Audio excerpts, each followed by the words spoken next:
What is going on, guys? Thank you so very much for joining me right here on the podcast. This is Friday Night SmackDown right here on Off The Script, November 22nd, 2019. The go-home show for the Survivor Series on Sunday night. I am so thankful. I'm so thankful that it is all finally coming to an end. I can no longer take this cringe. I can no longer take these rinse and repeat segments every single week. I can no longer take the lazy creative writing and the big brawls that happened every single week, 3 times a week. I am thankful that it is all finally coming to an end.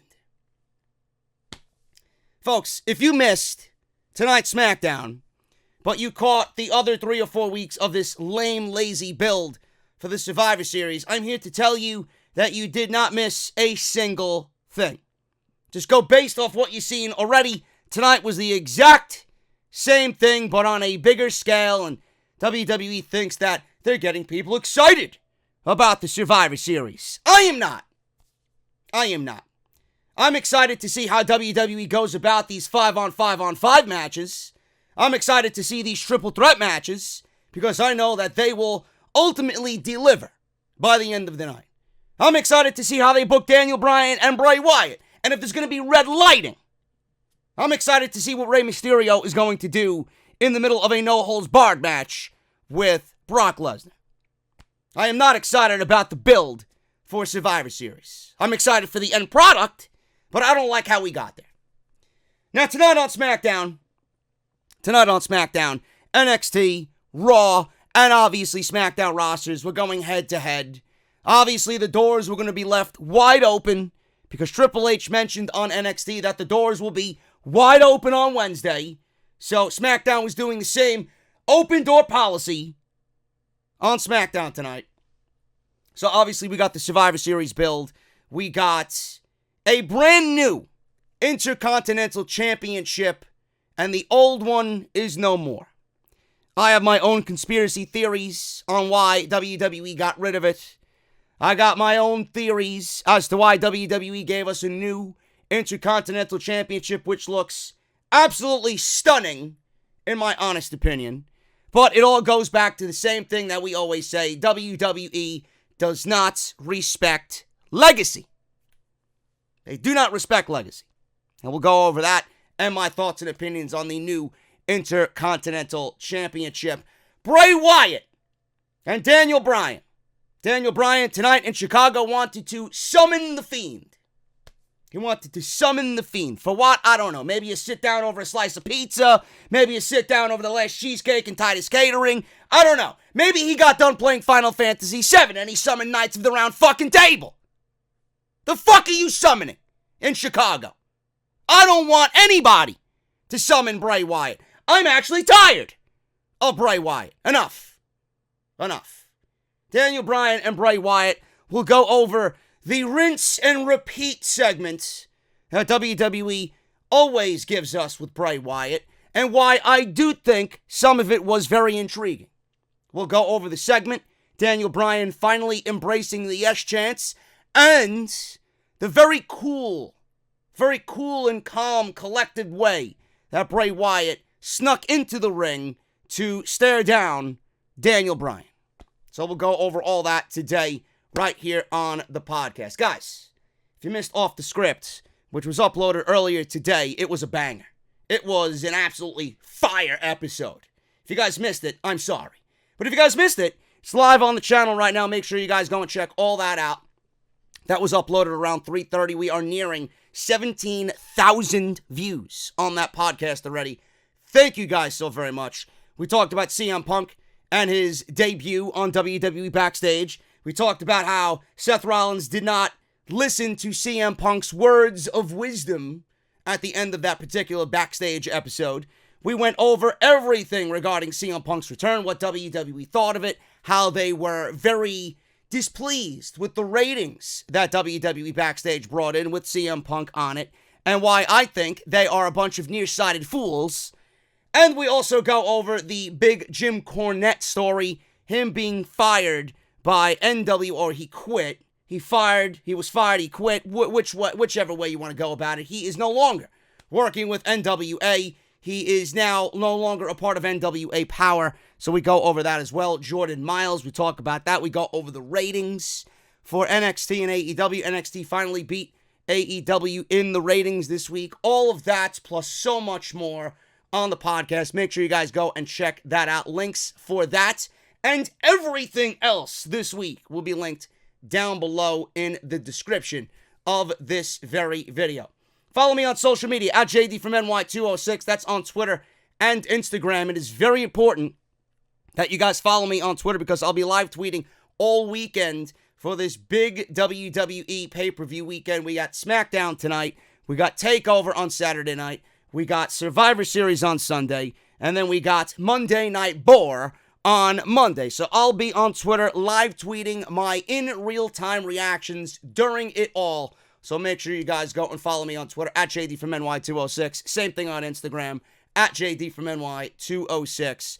Make sure you guys hit that subscribe button down below and turn on that bell for all notifications. If you guys want to support the podcast via Patreon, you guys can certainly do so. Patreon.com/JD from NY206. And tonight's podcast is brought to you by the one, the only, Audible.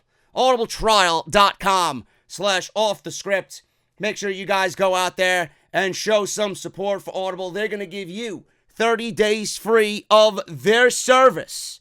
And this is the best part. They're going to give you one free audiobook of your choice. All you guys have to do is the following.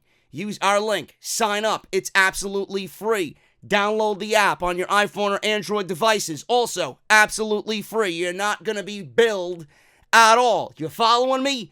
Good. Then you're going to go and choose one free audiobook of your choice because you got 30 days to browse their service. They're going to give you one free audiobook and you have over 200,000 choices to choose from, a lot of which are sports and wrestling related. If you guys want to cancel the service in that 30 days and feel like, you know what, I want to support JD, but I don't really give a shit about Audible, you guys can actually do that. Cancel, keep the book, you're not going to be billed, don't worry about it, you still get to keep the audiobook for free. Guys, it's a great way to get something for free just for listening to the podcast tonight, and it's a great way to support the podcast. That's audibletrial.com/off the script. You know, the one thing that I have been boasting about this entire build is the simple fact that these brands are fighting for realistically nothing. They're fighting for realistically nothing. There's nothing on the line at Survivor Series. So why is anybody on any of these brands excited to defend the brand that they're on when in the end, the winner gets nothing? The winner gets nothing. I cannot even begin to start to tell you, I'm talking to WWE, that the next time you do something like the Survivor Series in the manner in which you're doing it this year, something needs to be on the line.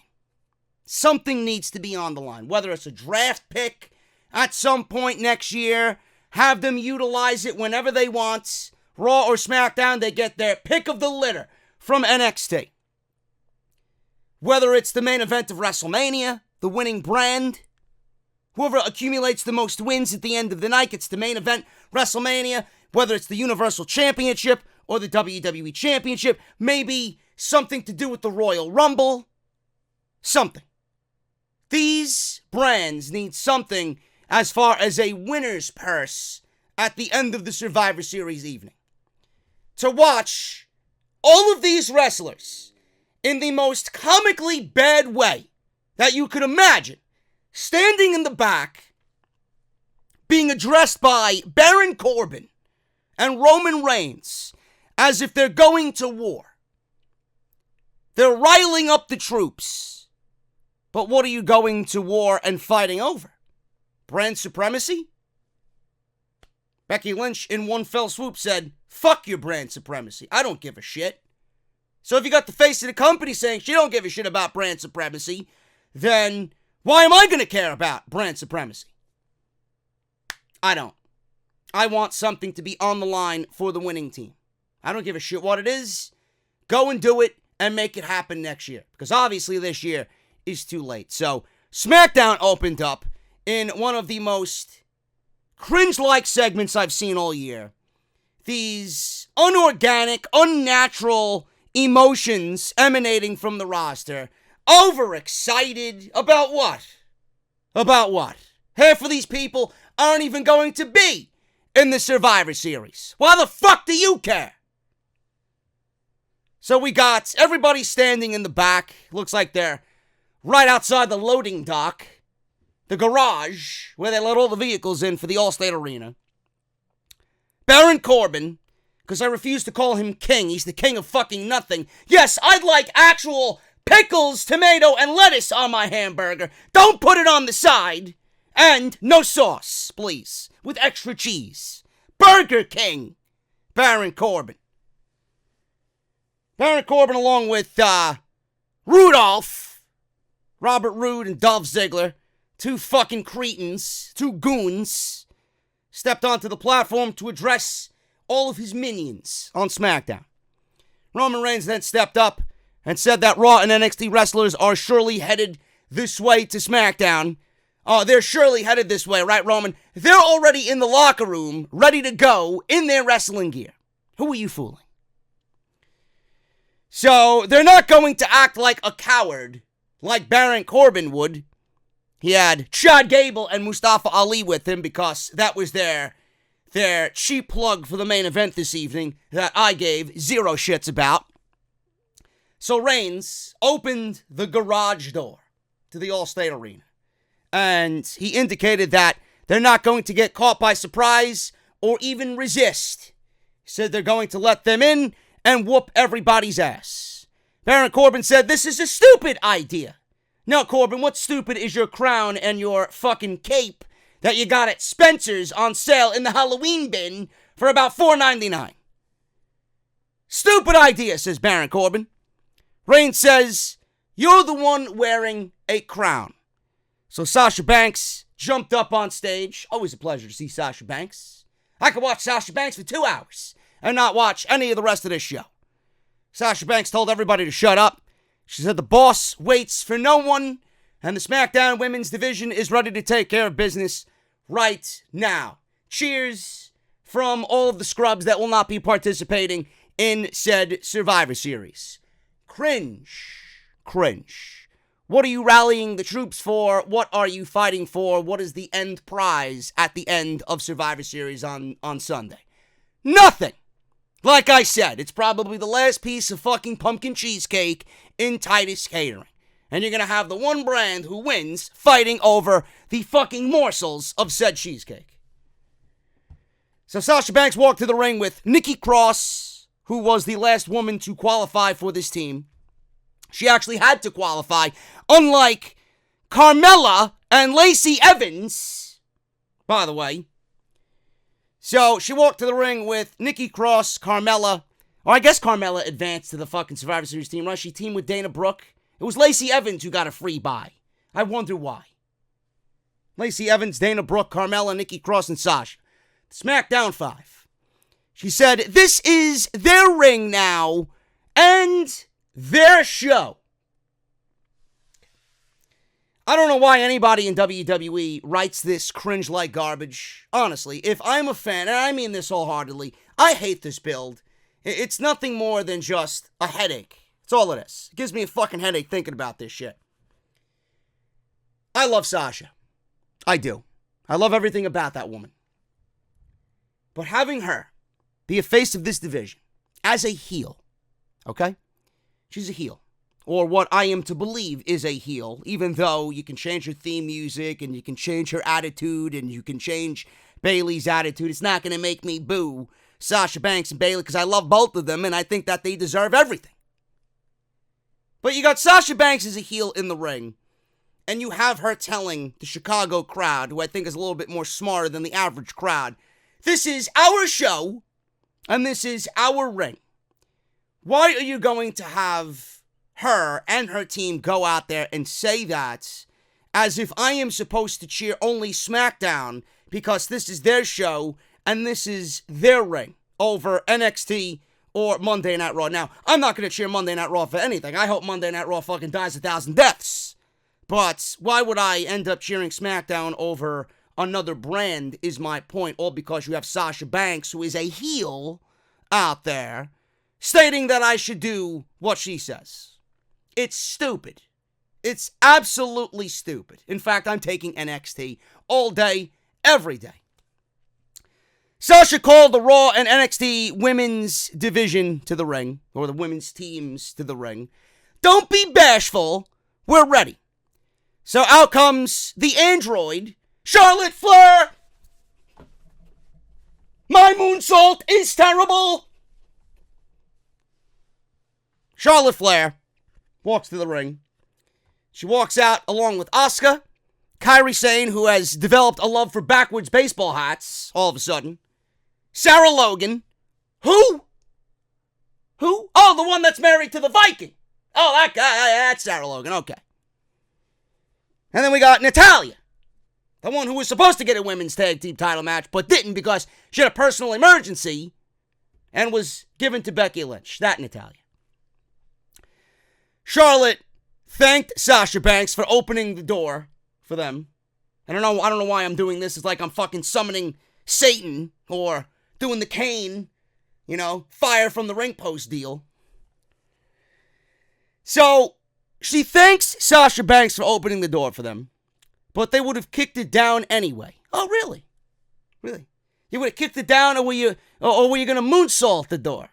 If that was the case, you probably would have fucking missed. Anyway, Charlotte offered to fight Sasha Banks tonight for what she said, and I quote, old time sake. I think Father Time doesn't even want to see this match, Charlotte. Please, spare me.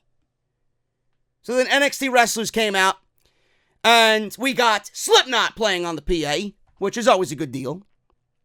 Rhea Ripley comes out with Mia Yim, Candice LeRae, Tegan Nox, and Toni Storm. Oh, I'm sorry, I'm doing a review. I'm sorry. Clowns. This is how you introduce Toni Storm? Unceremoniously in such a manner. Oh yeah, she's the 5th Survivor Series member for NXT. You couldn't have made an announcement on fucking NXT last night?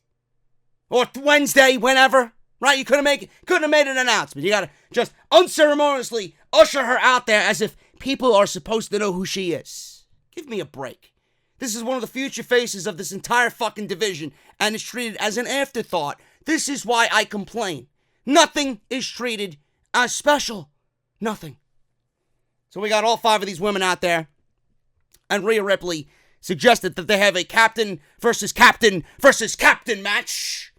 Add the Coke, and we're good to go. It's a party. Cole said he feels like hell is going to break loose any minute. Why? Why? Are you anticipating Charlotte busting herself open during her moonsault as well? So we got Charlotte, Rhea Ripley, and Sasha Banks. Now, there was 10 minutes of what I thought was a decent match. I loved, and I mentioned this, I believe it was last week or the week before. I don't remember because I'm not really paying attention to this build. But I remember there was a situation where Sasha Banks and Rhea Ripley were in the ring, and I mentioned on Twitter and I mentioned in the review that this is the future.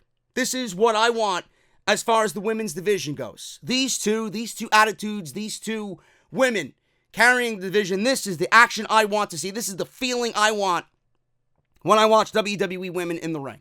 Because they got so many unbelievable talents in that women's division. There's no way that this division should be as bad as it is right now. And watching Sasha Banks and Rhea Ripley work was just a good feeling. That's what I want out of the division. And they did it again here tonight. And I loved it. And again, I'm going to say it. That's what the division needs to be. There was even some back and forth between Rhea Ripley and Charlotte Flair. And a lot of people, and I know they push this on commentary, they compare Rhea Ripley to Charlotte Flair or being just as athletic as Charlotte Flair. In fact, I think Rhea Ripley is more athletic than Charlotte Flair. Definitely. This was very good. And I didn't mind this at all. So we had Ripley kicking Charlotte from behind. She went for a quick 2 count off some kicks. That was, I think, broken up by Sasha Banks, but Charlotte kicked out anyway. Cole was obviously on the agenda of Rhea Ripley is going to be a major star in the WWE, which we all know. If you watch NXT, NXT UK, you know that she was and has been great for a very long time. Banks landed a Meteora on Ripley. Charlotte broke up the pin after Sasha went for the pinfall. Charlotte went for the pin on Sasha. Ripley broke it up. Charlotte had a bloody lip. Now, before the commercial break, because there was a commercial break in between this thing, we had Charlotte jump off the top rope to the outside on top of everybody and deliver what I think is one of the worst moonsaults, if not the worst moonsault in the business. Sasha Banks and Nikki Cross were arguing on the outside. Now, Sasha doesn't like Nikki because Bayley has an issue with Nikki Cross, and Bayley and Sasha are best friends. So, Nikki Cross is on this team. Yes, she's vouching for SmackDown Live, but she also doesn't like Sasha Banks at the same time. So Nikki and Sasha were arguing, and all the other SmackDown wrestlers kind of got involved in this thing, trying to break it up and step in between them. Ripley then got up and attacked Sasha, and then Charlotte, seeing all this chaos happening on the outside, she decided to do a moonsault on the outside to everybody, which looked absolutely hideous in every sense of the word, and she ended up getting a bloody lip because of it. Why? Because she probably had her own fucking knee hit her right directly in the mouth. It's all knees. It looks great in motion, but the landing is absolutely a fucking zero. Awful. Then I got people on social media, well, can you please explain to me what it really is that you don't like about Charlotte's moonsault? Can you please explain it to me? Because I think the physics of it are really great, and I don't think that you're really being fair to Charlotte Flair. Woo! Open your fucking eyes, you fucking parasite! You fucking geek! The fuck do I gotta explain to you how bad it is? Open your fucking eyes! Maybe I should take you to the fucking eye doctor and get you a new pair of glasses! Clown. Come on now. Please. You're acting like he is! With these fucking questions. Give me a break. Stay off social media if you don't know what you're talking about. Anyway, I'm in some mood tonight, man. The Survivor Series build isn't making me feel good. Anyway. Charlotte went for the pin on Sasha. Ripley broke it up, so we had back and forth here. Charlotte went for a figure 4. Ripley grabbed the bottom rope. Sasha rolled up Charlotte for a 2 count. Charlotte applied a quick figure 4. She began to bridge into the figure 8, and I loved this ending. Rhea Ripley comes from the outside and goes underneath Charlotte in the figure 8. And while Charlotte has the figure 8 applied to Sasha Banks, Rhea Ripley slides underneath the bridge of the figure 8 and actually crucifix rolls up Charlotte. And she gets the pinfall victory. I thought that was fantastic. Rhea Ripley wins, and after this match was over, we had the NXT women celebrating. They were on the ramp, and the Monday Night Raw and SmackDown women were arguing, and then a brawl broke out between both rosters. So, that was that. Nothing new, nothing fresh, nothing exciting, but a damn good pinfall by Rhea Ripley in what I thought was a decent match. And the outcome of this match goes to NXT, which I will talk about in a second. This is very worrisome to me, and this is not the only victory that NXT accumulated on this evening on SmackDown, which, again, is very worrisome to me as we go into Sunday at the Survivor Series. Baron Corbin was talking to Dolph Ziggler and Bobby Roode, and they were talking about formulating a plan later on for the evening. Then in walked Sami Zayn, and he was carrying with him a black sock. And Corbin said, people say I'm annoying, but this guy has to be the most annoying person I've ever met. Sami Zayn is standing right there, and he's talking about Sami Zayn. How dare you? How dare you, Baron Corbin? Sami asks Corbin to call him annoying in the ring, and he's like, don't you guys want to know what's in the bag? Don't worry about it. Don't worry. Why don't you come and tell me I'm annoying in the ring? So Sami's like, okay, there's my music. I'll see you guys later. He went and headed to ringside. Shinsuke Nakamura's ring entrance took place, and Sami accompanied him to the ring. and they were in the ring. So Nakamura was in the ring with his Intercontinental title, the white Intercontinental title. Sammy said everyone is scared of Shinsuke Nakamura. Sammy said annoying isn't the word to describe him, rather, stud is a good word to describe him. He then opened up the bag and revealed that we have a new Intercontinental Championship. Out with the old and in with the new. And he gives the new title to Shinsuke Nakamura.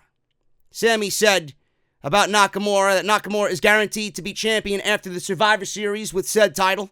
Sammy asked if he knows who is in the match from NXT. Nakamura says, I'm drawing a blank. They couldn't come up with his name. They couldn't figure out that it was Roderick Strong in the match with Shinsuke Nakamura. This leads to all four members of the Undisputed Era coming to the ring. Sammy and Nakamura then left the ring with Undisputed Era coming on out. The new Intercontinental Championship looks fantastic. I absolutely love it. I mentioned this twice on social media. I'm going to mention it here again on this review. The title looks fucking beautiful. I love it. The only thing I don't like, and this might be a little minor criticism, but this is something that I've always talked about in regards to WWE. They don't really appreciate and honor legacy. That old title, there was nothing wrong with it. It could have used a new facelift. It could have used a cleanup. But you didn't have to go out there and change the whole championship. If there's one title in the WWE that needs a fucking facelift, it's the United States Championship. That needs a whole new reworking. If they wanted to go and change that, by all means, I hope that they still do that. The world titles need to be changed. The tag team titles need to be changed. I don't anticipate WWE changing all of their titles to have them look like legit championships, but this is a start. The new title looks great.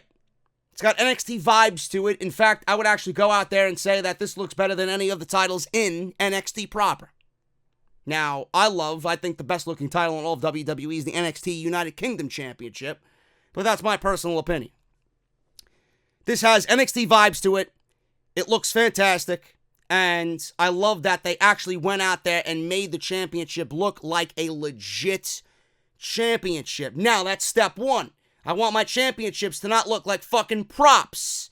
Now, it's giving Nakamura the Intercontinental Championship and booking him strong with said new Intercontinental Championship. Why did WWE get rid of the old white Intercontinental Championship? The first thing that came to my mind, and the only thing that I could possibly conceive at this moment, is A, WWE doesn't like legacy, A, and B, Cody Rhodes is the one who fought to bring that old school championship back. Out with the old, in with the new. Legacy doesn't matter. Cody Rhodes brought that title into the WWE again and made it a thing on WWE television. Cody Rhodes is now public enemy number one in WWE. They want to completely erase any memory of anybody that has gone off and done their own thing in another promotion. Call me conspiracy theory or conspiracy theorist. You know, my inner conspiracy theorist is coming out, but I can't think of any other way. You know, the white title was great. It just served as a proper, a proper piece of fucking history and legacy to this company that they clearly did not appreciate. The Intercontinental Championship has been jack shit over the last decade, probably more than that. They don't give a shit about that title. That title was used to catapult people that they thought were going to be the next WWE champions of this company, and they have not used that in the proper way at all. The title has lost all of its meaning. All of its meaning. I don't think the WWE is going to give the Intercontinental Championship a new feel just because we got a new title. It's going to be the same old shit. Now it's up to them to create a new legacy, an important legacy with this title. And if you think they're going to do that, you are sadly mistaken. But I love the look of the new championship. It looks modern. It looks great. It's beautiful. I appreciate them going out there and at least making their championships look like championships. Out come the Undisputed Era. Now, Adam Cole took the microphone, introduced himself and his faction. He said that they are all going to wipe the floor with Raw and SmackDown, and that, boys and girls, is Undisputed. He was then interrupted by the New Day. Big E and Kofi Kingston came out and challenged the Undisputed Era to a match. Sami and Nakamura were standing about 20 feet away from all of this happening on the ramp. They were standing on top of the stage, which, by the way, I failed to mention this in the open of the podcast. There were several people asking me, oh my God, JD, what happened to the new set that Fox had given them on the debut episode? Please don't tell me they got rid of it and are bringing back the old set. Guys, I need you to use the brains that God has given you. I don't understand why you would want WWE to set up the new SmackDown stage on Friday when they are running back-to-back shows in the same venue all weekend. Why would they set up the new SmackDown stage and not go with the old one? Don't you think that they want to make life easier on themselves? They set up the old stage because it's going to be the one that's used for all the pay-per-views on Saturday and Sunday. So why would you have them go out there and put up the new SmackDown set only to take it down to put up the set that they're only going to use for the pay-per-views anyway? Think. Please. I need you to think. Anyway. So we had, I was going to say Michael Cole. Jesus Christ. Adam Cole is in the ring. It's being preached to by the New Day. They came out. They challenged Undisputed Era to a match. And Roderick Strong said, ha ha ha, 4-on-2? This is a great idea. Sure, come on. Big E said that, no, it's not going to be 4-on-2, but it's going to be 4-on-4, and we're going to team with these two men. And out comes Heavy Machinery. So we got Heavy Machinery and the New Day, Kofi Kingston and Big E versus the Undisputed Era of Roderick Strong, Kyle O'Reilly, Bobby Fish, and Adam Cole, baby. Now, I don't know why it is necessary to change the ring attire of Tucker Knight. I did not mind Otis. Otis has the charisma to make it work. But I have to admit, I love Heavy Machinery. But looking at them tonight, wearing the trunks that they were given, they look absolutely ridiculous. Can we get both of them back in the fucking singlets that they were wearing? They look so much better with their old outfits. They look absolutely and utterly ridiculous wearing what they're wearing. I don't know. I just can't get over the fact of Tucker Knight wearing fucking trunks when just last week I seen him in his old ring attire. I guess they wanted them to both look the same. So why don't we get back their old ring attire and put them on, and then they'll both look the fucking same. Another thing I gotta get used to seeing on my television. Tucker Knight wearing fucking big trunks like he's fucking Steve Urkel. This was fun. Anything with the Undisputed Era is fun. I'd love to see this eventually on the main roster. Both of these teams, in fact, against the Undisputed Era. Both Heavy Machinery and the New Day. Undisputed Era win in 16 minutes. This was really fun. Heavy Machinery was very over in Chicago, which is a good thing to see. I said this tonight to myself. I don't know why WWE would not want to get behind Heavy Machinery. They're over. They're fun. They're charismatic. They're very good in the ring. And the crowd seems to be on their side. I don't know why you would not give a babyface tag team a run like that at the tag team championships and then have them win it. I think they would be a great tag team to carry the belts for a couple of months. Give them a run with it. Give them a run with it. I think they really do deserve it. I don't want them to just fall at the wayside and just be another comedy act that stands next to the New Day and doesn't really go for the title. I want them to be a successful tag team for a very long time. And they have everything that it takes to be the tag team champions of this brand. So we had Kofi mostly taking a beating during this thing. So Adam Cole was in there. We had Roderick Strong in there. We had Bobby Fish and Kyle O'Reilly. They were all working on Kofi Kingston. So Otis then makes a hot tag. Kofi makes the hot tag to Otis. He gets a huge pop, and he's just charging at the Undisputed Era with clotheslines and big splashes. Otis was in the ring with Kyle O'Reilly, and O'Reilly was kicking him, and he was just eating all the kicks. He was no-selling all the kicks. He started dancing every time Kyle O'Reilly kicked him. The crowd was really going crazy for this. They really love heavy machinery. O'Reilly kicked him some more. Otis caught his leg and then headbutted him, and then eventually delivered a over-the-top belly-to-belly suplex. So he smashed both O'Reilly and Cole in a corner with a stinger splash. Otis worked the crowd until Bobby Fish came in and yanked Adam Cole out of the ring because he was about to get the caterpillar by Otis D. Otis then tagged Tucker in. He went right after O'Reilly, scored a near fall. Strong tagged in. Tucker immediately went to work on him with a string of power moves, stood around and looked at the crowd, and Tucker landed a moonsault on Roderick Strong. There's another one. Charlotte, go speak to Tucker Knight in the back and ask him, Tucker, how do you execute a decently looking moonsault? Seriously, that's all it takes. Tucker landed what I thought was a great looking moonsault, and Adam Cole broke up the cover. Cole entered and went after Big E. All this chaos started to happen. Big E backdropped Fish and O'Reilly over the top rope. Fish and O'Reilly yanked Big E to the floor, gave him the high-low on the outside. Adam Cole tripped Kofi on the other side of the ring. Back in the ring, Otis set up the caterpillar, landed it, not on Cole, but on O'Reilly.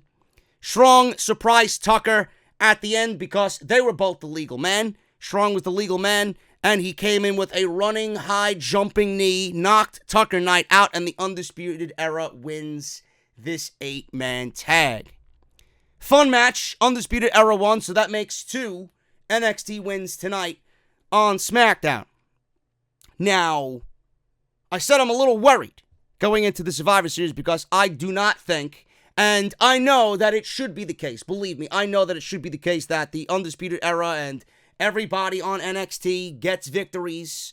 We'll go over this on OTS tomorrow. I'm going to give my quick preview and predictions of what I think is going to be the Survivor Series and TakeOver shows. But with the Undisputed Era winning and then Rhea Ripley beating Charlotte and Sasha Banks tonight, one has to worry, or one has to think that they're not going to bode well at the Survivor Series. I don't think NXT is going to get swept out of the building, but I don't think that they're going to win Survivor Series either. They'll look strong enough to make them a force on Wednesday nights, and something that is really going to be in people's faces like, listen, take this brand seriously. This is not only the future, but they're also direct competition to AEW. You don't want them looking bad or weak going into a Wednesday night war with AEW. It's not really the look that you want to give NXT, especially with the Wednesday night wars. But one has to think, if you follow the typical WWE rhetoric and the formula, that if you got a victory tonight on the go-home show, more than likely you're not going to be victorious at the Survivor Series. That's just me. I don't think the Undisputed Era are going to clean sweep. I don't. I think AJ Styles is going to beat Roderick Strong and Shinsuke Nakamura. I do think Kyle O'Reilly and Bobby Fish will win their match. And then Adam Cole is defending the NXT Championship. Whoever he goes up against is absolutely going to retain the NXT Championship. So it's not going to be a case of the NXT brand getting clean swept. You know, there's not going to be a clean sweep against NXT on Sunday night, but they're not going to win the Survivor Series either. So I was worried that we had 2 wins tonight, and usually in typical WWE fashion, that really doesn't bode well for the pay-per-view coming up on Sunday night. Tucker got the pin. This was obviously the likely, pinning, the man getting the pin here on this match, because you got all members of Undisputed Era, they can't lose. The New Day are tag team champions, they can't fucking lose. And Otis is incredibly over. So Tucker Knight, just by process of elimination, is the odd man out. So he was the perfect guy to eat the pinfall in this match.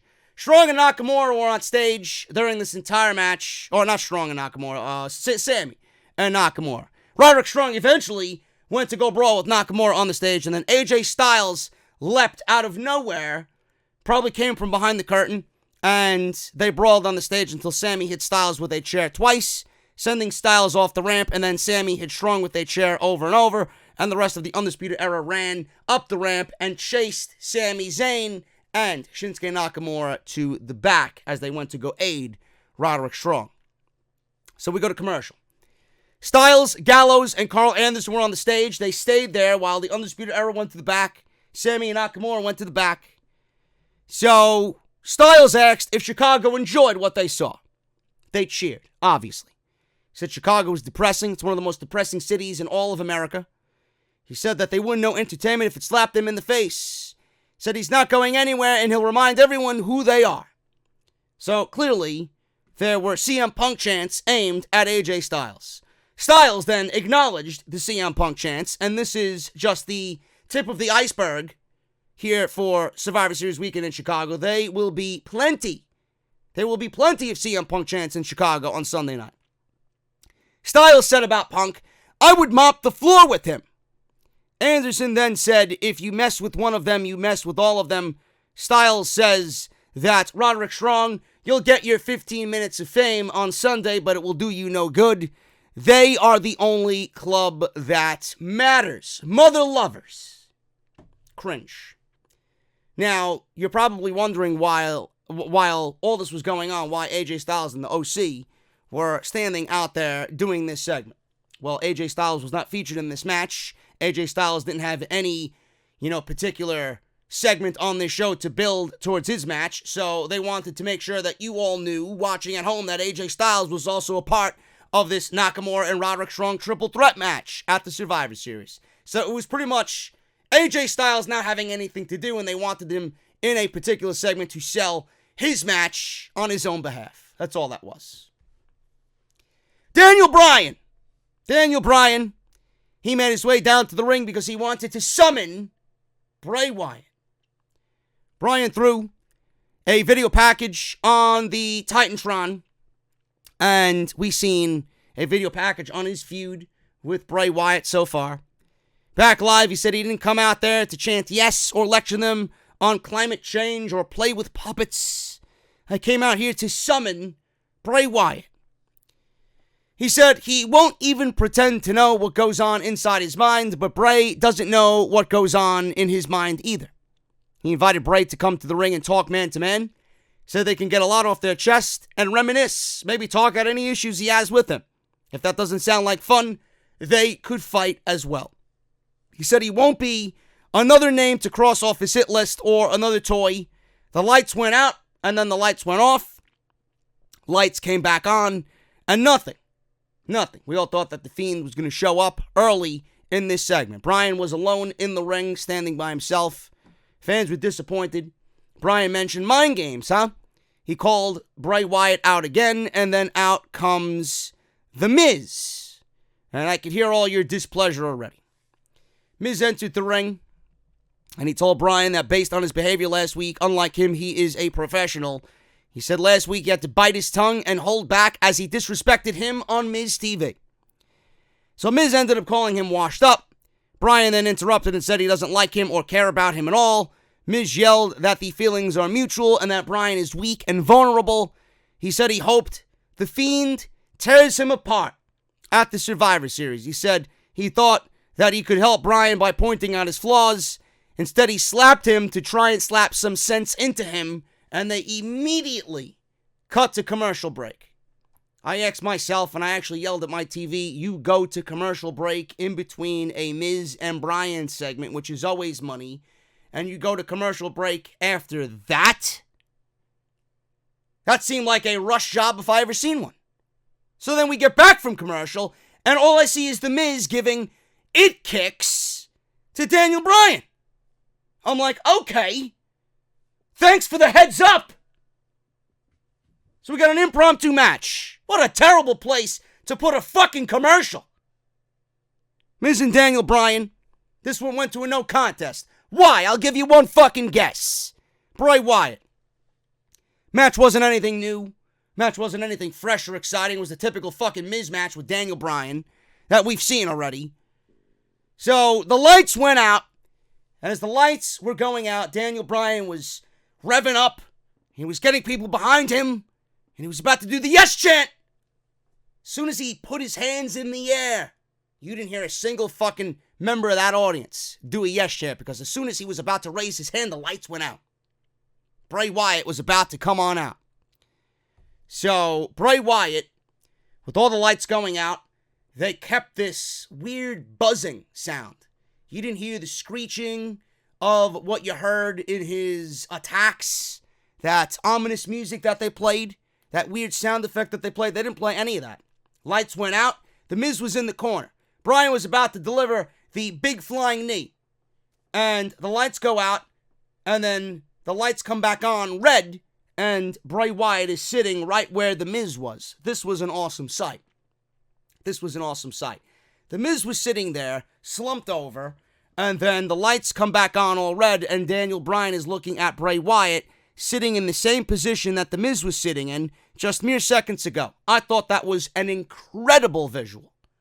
I love the fact that Daniel Bryan and the story here is building towards Daniel Bryan developing the courage to say yes once again. But we didn't get it. We kind of got it. It was half-assed, but Bray Wyatt put a stop to that. And I love that little attention to detail. It's all about getting Bryan to say the word yes. He abandoned himself. He went away from what truly made Daniel Bryan, Daniel Bryan. And Bray Wyatt is here to potentially bring that out of him. Now, I mentioned this on social media. I love The Fiend. I don't know what the creative direction is with The Fiend. I could take one fucking guess. He's probably going to remain undefeated going into WrestleMania and then lose to Roman Reigns. And that is going to be absolutely fucking horrendous. Because all that you did to try and build good faith behind Roman Reigns, you're going to wash it all away. If they think, and I'm going to mention this tomorrow because it's one of the top stories. If they honestly think that Roman Reigns is going to get cheered in a match against The Fiend at WrestleMania, they have to be the dumbest fucking idiots that have ever run a wrestling company in the history of wrestling companies. There's no fucking way that you could possibly contemplate even booking that match and have it be successful. It's going to backfire worse than anything that you've ever seen before. I am telling you right now. So Bray Wyatt is in the ring, and he gives the mandible claw to Daniel Bryan. Chokes him out, and then we go to commercial break. That's it. The Fiend is getting overexposed. I don't know what the creative process is with The Fiend. I don't know how much Bray Wyatt himself, I don't know how much Wyndham Rotunda has a say in the build of his character. I don't. I can only imagine that this character and his mind and his creativity is at the fucking behest of Vince McMahon now. It is the same thing over and over and over again. You can enjoy Bray Wyatt for what it is. If you enjoy The Fiend's attacks, if you enjoy the aesthetics of The Fiend, by all means, enjoy them. It is fucking repetitive. It is boring. I understand more so than anybody else what the fucking story is with Daniel Bryan and and Bray Wyatt. But to have these repetitive attacks that we've seen every single week during his build towards Hell in a Cell with Seth Rollins, every single week with his build towards Crown Jewel with Seth Rollins, and now we're going to see it with Daniel Bryan. I don't understand how you could look at that and not be disappointed by the rinse and repeat method they are taking with Bray Wyatt. He's being overexposed. Now, I don't want The Fiend on basic television anymore. The Fiend needs to be reserved for pay-per-views only. That's it. Maybe once in a blue moon, he shows up to build on a go-home show, and that's it. I think we really need to start seeing Mr. Rogers Bray Wyatt in the ring on a SmackDown to build towards these matches. I would have loved to see the interaction between calm Bray Wyatt with his demeanor and him dipping in and out of fucking evil and good in the ring in front of a live audience with Daniel Bryan, having a face-to-face with Daniel Bryan. What is so difficult about booking that? I think we need to start exploring those options, because the more we see of The Fiend, it's the same old shit.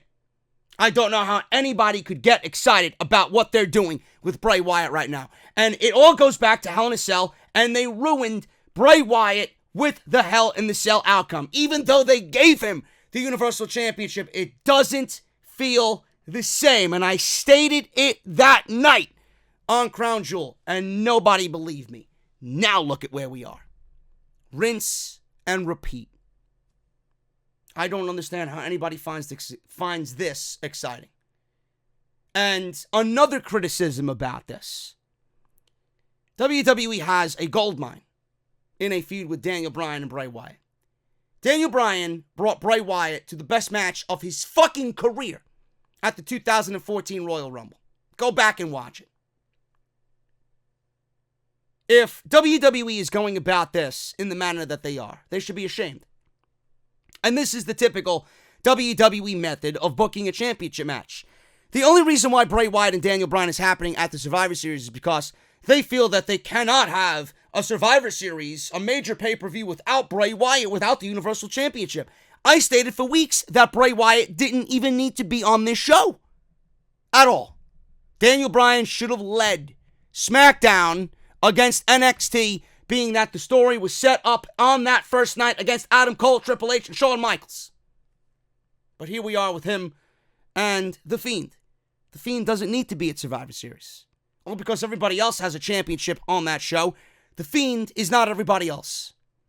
What is it with WWE building a championship match out of nothing, getting the match on a show, and then building the story that will eventually lead to this feud spanning over 3 pay-per-views?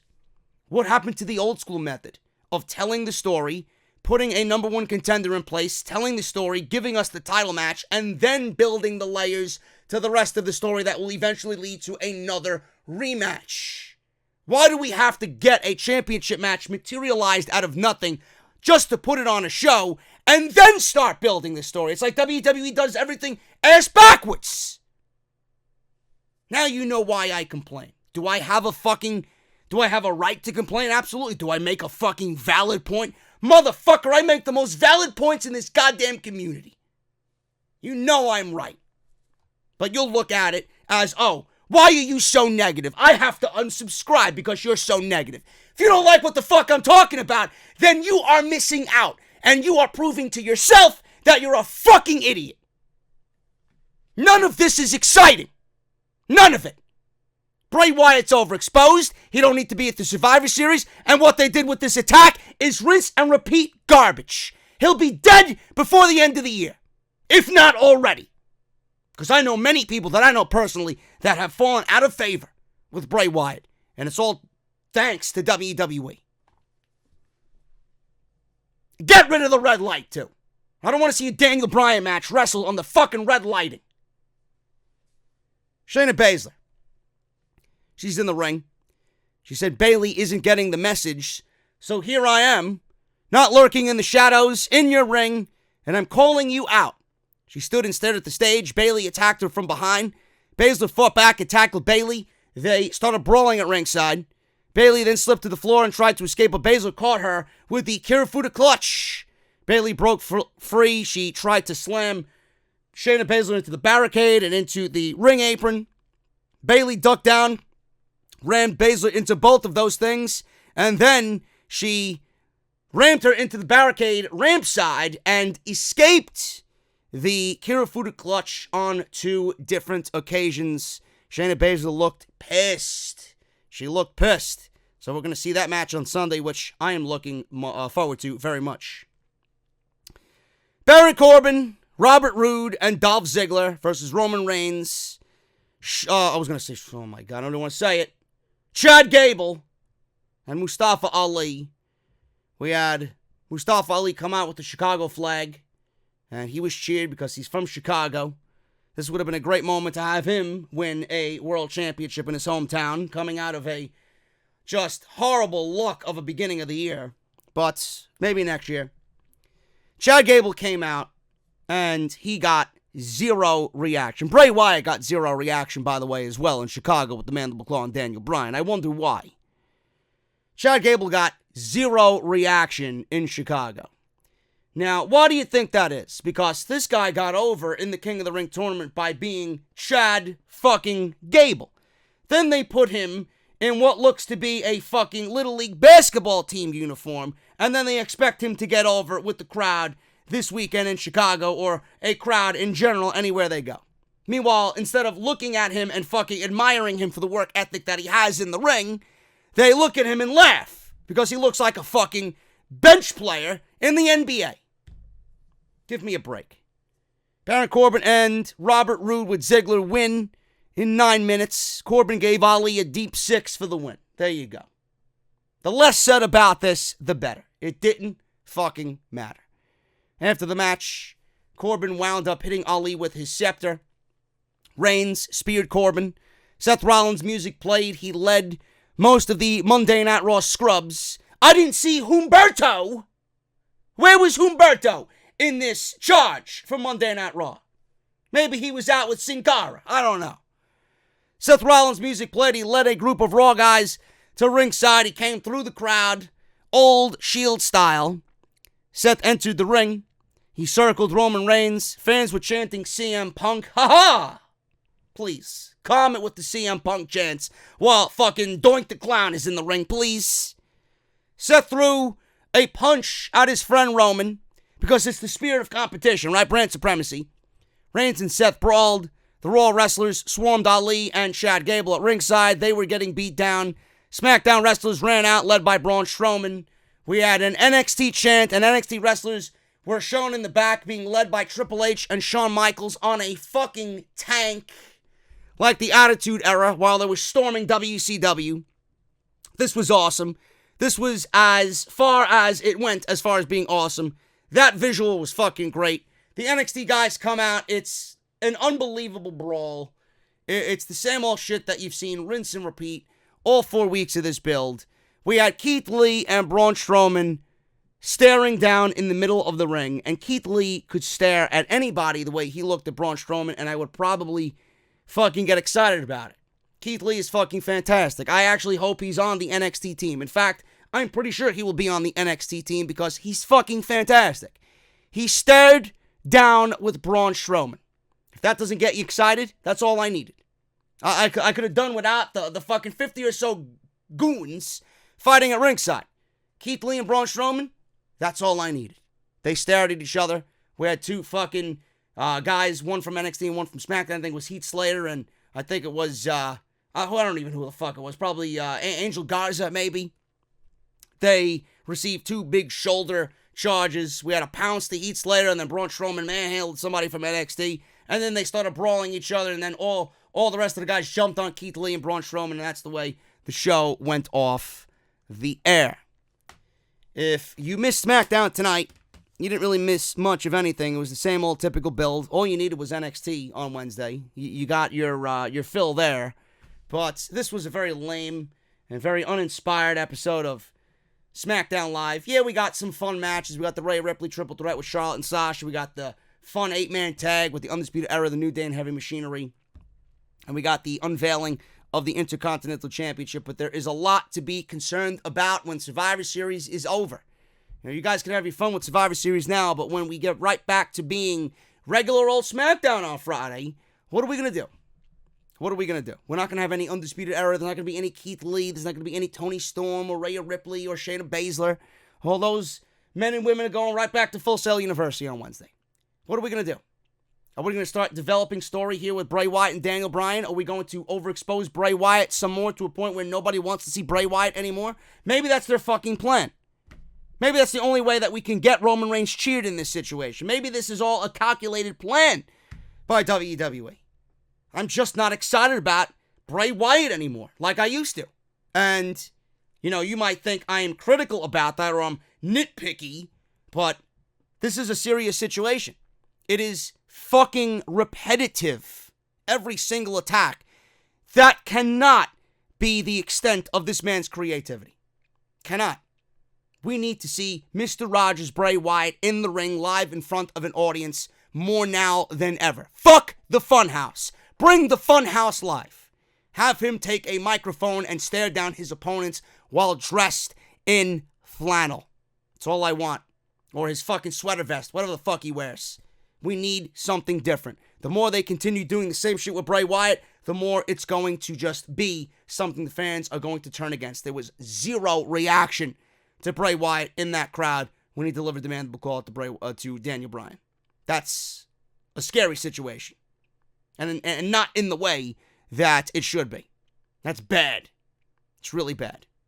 This build has been bad. This Survivor Series build has been a fucking mess. I can't wait for it to be over. Sunday, it'll all be over.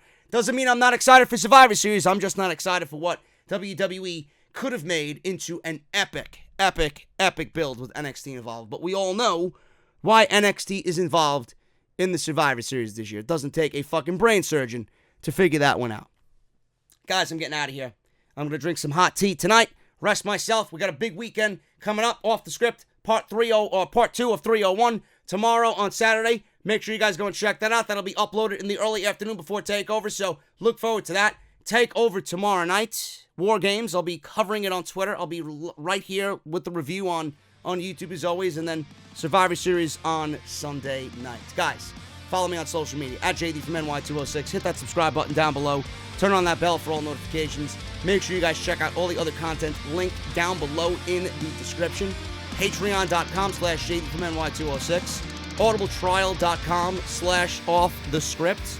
And I'll see you guys right back here tomorrow afternoon for episode 301, part number 2 of Off the Script. We got a lot to talk about. Survivor Series news and rumors, spoilers, Roman Reigns, Seth Rollins, CM Punk. Gonna be a big show. Don't miss it. And then I'll see you guys right back here tomorrow night for TakeOver War Games, which should be fucking fantastic as always. Guys, have a cold beverage on me tonight. Or for me, not on me. That's a lot of fucking cold beverages. A lot of rounds. But make sure you guys have a cold beverage for me. I'll see you guys tomorrow for Off the Script and NXT TakeOver War Games. Until then, have a great night. We'll see you guys tomorrow.